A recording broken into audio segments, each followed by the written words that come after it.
चंद्रयान-3 के भौकाल को देखकर रूस ने खोए होश।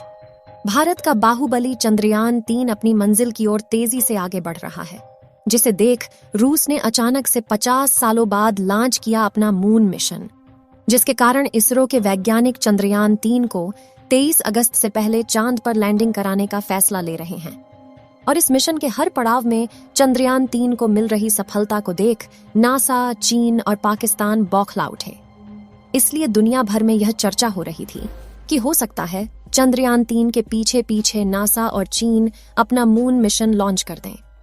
हालांकि इन बातों में हमने भारत के दोस्त रूस की तरफ ध्यान ही नहीं दिया, लेकिन यूक्रेन के साथ युद्ध की वजह से टूटी हुई कमर के साथ रेंग रहे रूस ने अपना दबदबा बनाने के लिए भारत से ही पंगा ले लिया। जहां रूस ने अचानक से अपने मून मिशन लूना 25 को चंद्रयान-3 से पहले चांद पर उतारना चाहता है, लेकिन आखिर रूस कैसे इस मिशन को अंजाम तक पहुंचा पाएगा और इसरो का वह कौन सा सपना था जिसे रूस चूर चूर करने का मास्टर प्लान बना चुका है। जानने के लिए वीडियो अंत तक जरूर देखें। आप देख रहे हैं जीके दृष्टि यूट्यूब चैनल। भारत के चंद्रयान-3 के बाद अब रूस भी चांद पर उतरने के लिए बेताब है। रूस के वैज्ञानिकों की पूरी कोशिश है कि वह चंद्रयान-3 से पहले ही चांद पर अपने लैंडर को लैंड करवा दें। इसलिए रूस ने हड़बड़ी में अपने मून मिशन को 11 अगस्त के दिन ही चांद की तरफ रवाना कर दिया है। साथियों, जैसा कि आप जानते हैं, भारत चंद्रयान-3 को चांद के दक्षिणी ध्रुव में उस डार्क साइड पर उतारने का प्लान बना चुका है, जहां आज तक दुनिया का कोई भी देश नहीं पहुंच पाया है। इसके साथ भारत दुनिया का पहला देश बन जाता जिसने चांद के इस खौफनाक इलाके पर जीत हासिल की है। लेकिन अब रूस ने हमारे मिशन ऑब्जेक्टिव को भी चुरा लिया है और रूस भी अपने लूना 25 को चांद के दक्षिणी ध्रुव पर ही उतारने वाला है, और वह भी भारत के विक्रम लैंडर से पहले। लेकिन अब सवाल आता है कि आखिर इसरो ने वह कौन सी उपलब्धि हासिल कर ली है कि रूस को अचानक से मिर्ची लग चुकी है। क्या रूस, भारत और अमेरिका के अच्छे संबंधों से बौखला उठा चीन ने अंदर ही अंदर रूस के कान भरने का गेम खेला है? और क्या चंद्रयान-3 के खिलाफ तगड़ी साजिश की रची जा रही है? दोस्तों, साल 1976 में रूस ने चांद के सैंपल कलेक्ट करने के लिए अपने लूना 24 मिशन को भेजा था, जिसकी चांद से धरती पर वापसी होने के बाद से रूस ने ऑफिशियली अपने मून मिशन पर ताला लगा दिया था। लेकिन अब 47 साल के बाद रूस अचानक से जाग उठा है। चंद्रयान-3 को पीछे छोड़ने के लिए वह अपने मिशन को चांद पर डार्क साइड भेज रहा है। चंद्रयान-3 मिशन की तरह पृथ्वी और चांद की कक्षा में गोल गोल घुमाकर नहीं भेज रहा। इसी वजह से पृथ्वी से चांद तक जाने की उसकी टाइमिंग काफी कम हो चुकी है, क्योंकि जहां हमारे चंद्रयान-3 को करीब 30 लाख किलोमीटर का सफर तय करके चांद की सतह तक पहुंचना होगा, वहीं सीधे रास्ते की वजह से रूस का लूना 25 सिर्फ 4 लाख किलोमीटर का सफर तय करके ही चांद की सतह पर पहुंच जाएगा।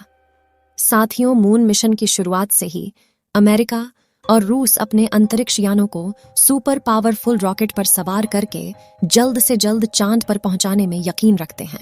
हालांकि इसके मिशन का खर्चा काफी ज्यादा हो जाता है और रिस्क भी बढ़ जाता है, जबकि भारत पहले से ही चांद पर जाने के लिए अंडाकार रास्ते को अपना रहा है, जिसमें भले ही समय ज्यादा लगे, लेकिन यह तरीका काफी किफायती और सुरक्षित है। इसलिए जहां चंद्रयान-3 के सफल होने के चांसेस 100% है, वहीं रूस के लूना 25 मिशन की सफलता के सिर्फ 50% है। चांद से लूना 25 मिशन के शेड्यूल की बात करें तो रसियन स्पेस एजेंसी रॉसकॉस्मोस से 11 अगस्त के दिन लॉन्च कर चुका है, और करीब 5 दिन के बाद 16 अगस्त के दिन यह अंतरिक्ष यान चांद की कक्षा में पहुंच चुका है, जिसके बाद 4 से 5 दिन तक चांद की कक्षा में चक्कर लगाएगा और लैंडिंग के लिए तय की गई 3 जगह में से किसी एक जगह पर लैंड करेगा। रूस के लूना 25 की लैंडिंग डेट 21 या 22 अगस्त की बताई जा रही है, क्योंकि चंद्रयान-3 की लैंडिंग से 1 या 2 दिन पहले होगी। यानी कि अगर रशिया का यह मिशन सफल हो जाता है तो भारत की जगह रूस दुनिया का पहला देश बन जाएगा जिसने चांद के दक्षिणी ध्रुव पर सबसे पहले कदम रखा है। साथियों, रूस ने इसरो के चंद्रयान-2 मिशन के दौरान भी टांग अड़ाने की कोशिश की थी। हालांकि वो अपने यान को लॉन्च नहीं कर पाया था, लेकिन अब एक बार फिर इसने वही हरकत को दोहरा दिया है और भारत के पीठ पीछे छुरा भोंकने की कोशिश की है। रूस के प्रेसिडेंट पुतिन की यह हरकत देखकर प्राइम मिनिस्टर मोदी जी भी काफी हताश हो गए हैं और इसरो भविष्य में रसिया के साथ कभी भी स्पेस कोलैबोरेशन नहीं करने वाला है। दोस्तों, अपनी इस हरकत को लेकर बयान देते हुए रूसी अंतरिक्ष एजेंसी रोसकॉस्मोस ने कहा कि चंद्रयान 3 और लूना 25 दोनों मिशन एक दूसरे के रास्ते में नहीं आएंगे, क्योंकि उन्होंने अलग अलग इलाकों में लैंडिंग की योजना बनाई है। रूसी स्पेस एजेंसी के चीफ ने अपने बयान में यह भी कहा कि ऐसा कोई खतरा नहीं है, ये दोनों अंतरिक्ष यान एक दूसरे के रास्ते में आए या फिर टकरा जाए, क्योंकि चंद्रमा पर काफी स्पेस जगह है। हालांकि रूस की इस हरकत से फिलहाल भारत चुप बैठा है, लेकिन अगर रूस के इस स्पेसक्राफ्ट ने चंद्रयान 3 मिशन में कोई भी बाधा डाली तो हो सकता है कि गुस्से में भारत रूस के टूटे हुए पैरों के नीचे से आर्थिक और सामाजिक रूप से अपना सपोर्ट वापस खींच ले और रूस मुंह के बल नीचे गिर जाए। लूना 25 मिशन के डिटेल्स की बात करें तो जहां चंद्रयान 3 चंद्रमा की सतह पर 2 हफ्तों तक रहने वाला है, लूना 25 साल भर तक वहां काम करने वाला है।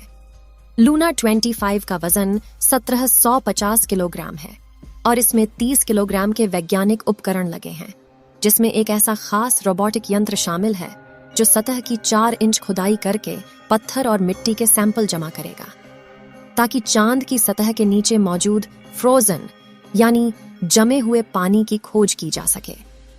इसके अलावा सतह के नीचे मौजूद खनिजों की जांच के लिए भी लेजर स्पेक्ट्रोमीटर जैसे उपकरण लगाए गए हैं। रूस का कहना है कि हमने इस मिशन की प्लानिंग 1990 में शुरू कर दी थी, लेकिन कई कारण वश हमारा यह मिशन डिले लिए होता चला गया और 33 सालों बाद जब सब कुछ रेडी हो चुका है तो हमारे लूना 25 को लॉन्च करने में बिल्कुल हम देर नहीं करना चाहते। अपने इस मिशन से रूस भारत की तरह ही चंद्रमा पर सॉफ्ट लैंडिंग करने की टेक्नोलॉजी को डेवलप करना चाहता है। अब बात करें भारत के चंद्रयान 3 की, तो यह लूना 25 से 2 दिन बाद यानी 23 अगस्त के दिन शाम के 5:47 पर चांद की सतह पर उतरने वाला है, जिसके बाद विक्रम लैंडर और रोवर पूरे 14 दिनों तक चांद की सतह पर प्रयोग करेंगे। और सब सही रहा तो मिशन ड्यूरेशन को और भी ज्यादा बढ़ाया जा सकता है, क्योंकि आपने देखा होगा कि हर स्पेस मिशन में पहले ड्यूरेशन कम रखी जाती है, लेकिन उपकरण सही सलामत हो तो इसे बढ़ा दिया जाता है। जैसा कि हमारे मंगलयान मिशन की ड्यूरेशन तो सिर्फ 6 महीने के लिए प्लान की गई थी, लेकिन यह पूरे 7 सालों तक मंगल की कक्षा में रहा और मंगलयान ने मंगल के कई रहस्यों से पर्दा उठाया है। लेकिन चांद पर लैंडिंग इतनी भी आसान नहीं है, क्योंकि चांद पर पृथ्वी से कम ग्रेविटी है और बहुत पतला वातावरण है। साथ ही चांद के दक्षिणी ध्रुव में काफी बड़े बड़े पत्थर और गड्ढे होने के साथ धूल उड़ती है, और ये सभी कारण किसी भी लैंडर को लैंडिंग करने में काफी चैलेंज देते हैं। पिछली बार चंद्रमा की सतह से 2.1 किलोमीटर पर चंद्रयान 2 के लैंडर से इसरो का संपर्क टूट गया था और इन्हीं में से किसी एक कारण की वजह से वह चांद की सतह पर क्रैश लैंडिंग करके तबाह हो गया था।